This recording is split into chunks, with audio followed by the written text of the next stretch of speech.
echo from the ages. Primitive drums and smoke and echoes from mountainsides were some of the first means used by man to project his ability to communicate out of the normal range of his voice. Drums were probably first, because man initially feared fire. This was taken from an archaeologist's notes written long ago.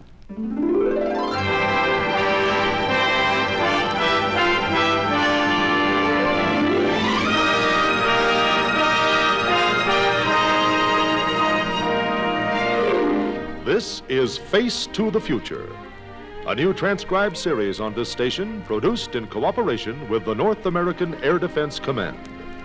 Its conductor is Delvina, well-known broadcaster, author, lecturer, a lady of adventure as well. It's Face to the Future. And here is our hostess, Delvina. Welcome again to Face to the Future.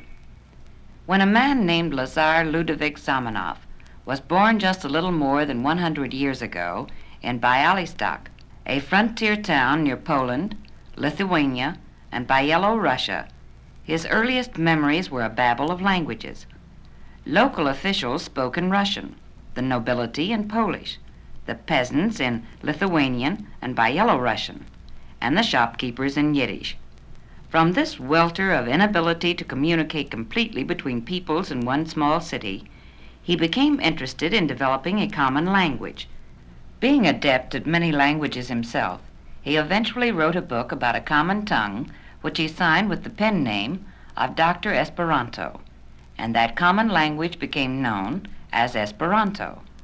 It started with 904 roots, from which 10,000 words could be formed. The fascination of men for communications, from earliest time, has taken many forms. The International Morse Code is used throughout the world. Hello? The telephone was first to transmit voice great distances.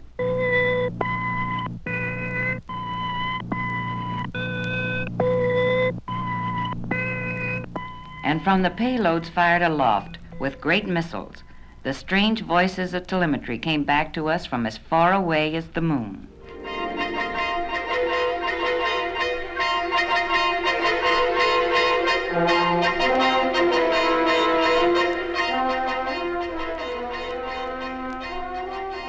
Communications have come to mean the important contribution to our deterrence posture in their ability to take surprise out of an enemy air attack. Without surprise, even the dullest enemy planner can easily visualize the losses he would suffer fighting his way into the North American target system, were it fully alerted against him. As communications have improved our defenses against manned air attack, refinements in these communications are being brought about daily, striving for an answer to the much faster moving intercontinental ballistic missile threat, which is now pointed at us from sites in Russia and Siberia.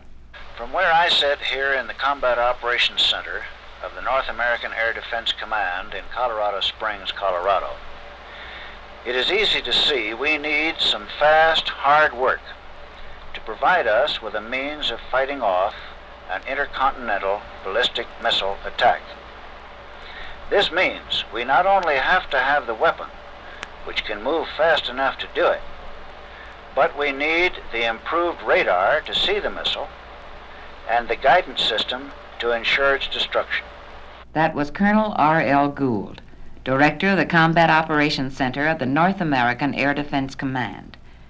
This is one of the protective military forces at work in the Western world today to ensure that men can not only communicate with each other in better, more far-reaching ways, but also to ensure that men are around to explore new means of communication with each other. To find out just how widely mankind is currently able to make contact with his fellows, I'm going to ask you to listen in on a recent speech by Dr. J.R. Pierce of the Bell Laboratories in New Jersey. Well, in all civilized countries, there are adequate communications within land masses. People in Europe can communicate with one another. They have television across the borders of their country. They can communicate with Great Britain.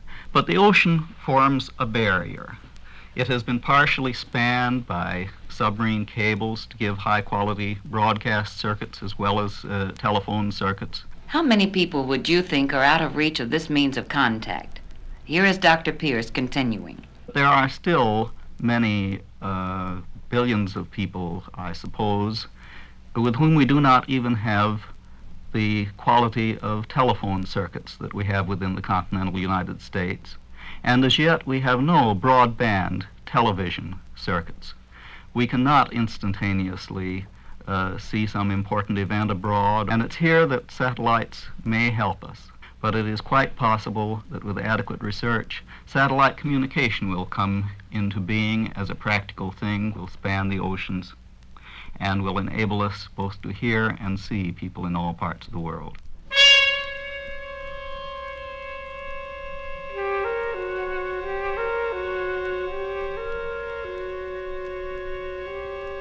For those who fear that many of the answers we seek in current explorations and experiments are only useful for military purposes, it's fairly obvious that peaceful use of most of the discoveries is possible to an even greater degree.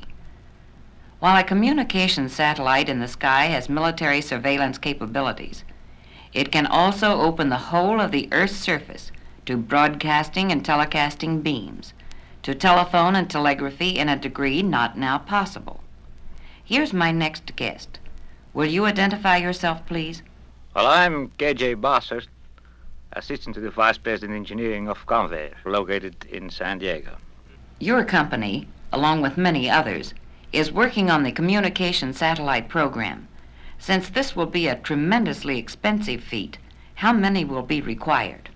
The higher you go, the fewer satellites you need, but also the better optical equipment you need in order to observe a certain feature on the Earth. Now, regarding the 24-hour orbit, the satellite takes 24 hours to go around, which is the same time it takes for the Earth to go around. Where, in relation to the Earth, does this satellite have to be established? Over the equator. In a so-called 24-hour orbit, it will always be over the same spot, which is a rather interesting trick. Well, how high is that 24-hour orbit? That one is 22,000 miles high. For radio, this is quite feasible. For all practical purposes, such a satellite would be stationary in space. It would be stationary anyway to an observer who is on the surface of the Earth. And therefore, it can be used as a communication relay, a radio communication relay. It could be used to relay television programs, for instance. It will always be there. You can use a narrow beam in your broadcast because you know exactly where to point it, and your target will stay there. From the standpoint of communication, either commercial or military, this is very important. Could you expand on that a bit? The existing channels of communication today are getting overburdened. We're sending more messages than we can conveniently absorb with the means we have. So here then we have the possibility of adding new channels of communication. We have the additional benefit that these kind of communications are very difficult to be jammed. It is difficult, virtually impossible, for an enemy to interfere with such a beam. What is the minimum number of satellites which would be needed 22,000 miles up? You need a minimum of 3 satellites, you see, so that satellites 2 and 3 can always see satellite number 1 and relay whatever they receive from the ground. How fast does this trio of satellites have to go just to stay in place? It goes some 10,000 feet per second. Would such a communications link as this, exposing the whole Earth's surface, have an effect on man's ultimate communications dream, a world language? if you mean by universal language, is it a language by which everybody would use when they want to intercommunicate? The answer is definitely yes. As a matter of fact, I think English today is, to a very large extent, already this universal language.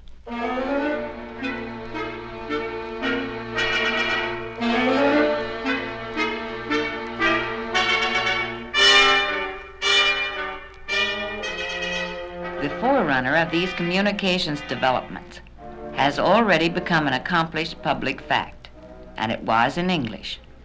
Do you recall the time in 1958 when the world was electrified by this voice broadcasting from an orbit in space? This is the President of the United States speaking. Through the marvels of scientific advance, my voice is coming to you from a satellite circling in outer space. At this point, I'm going to ask Carol Bossert to point out some of the implications of communications and its language on the year 2000. There is a nationalistic pride involved, in changing your language. As a matter of fact, I think English today is, to a very large extent, already this universal language. Although, of course, we probably will get some competition from the Russian, maybe even from the Chinese. And I would say that it would behoove us, if we're going to go into this worldwide coverage by radio and TV and so forth, to get there first. Otherwise, it might well happen that the other language, Russian, might become the universal language, which would be most unfortunate for us Americans, because we certainly are not adept at taking on new languages.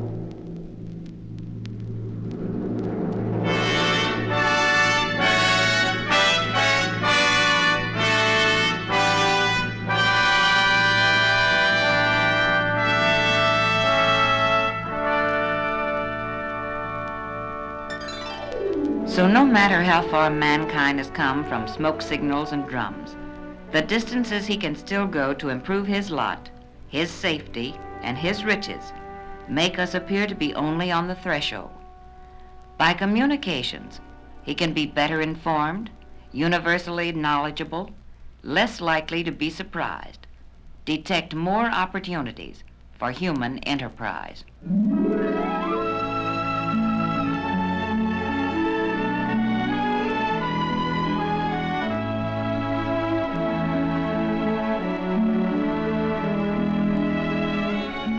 This has been Face to the Future, a transcribed series on this station, produced in cooperation with the North American Air Defense Command and featuring Delvina with her parade of interesting guests.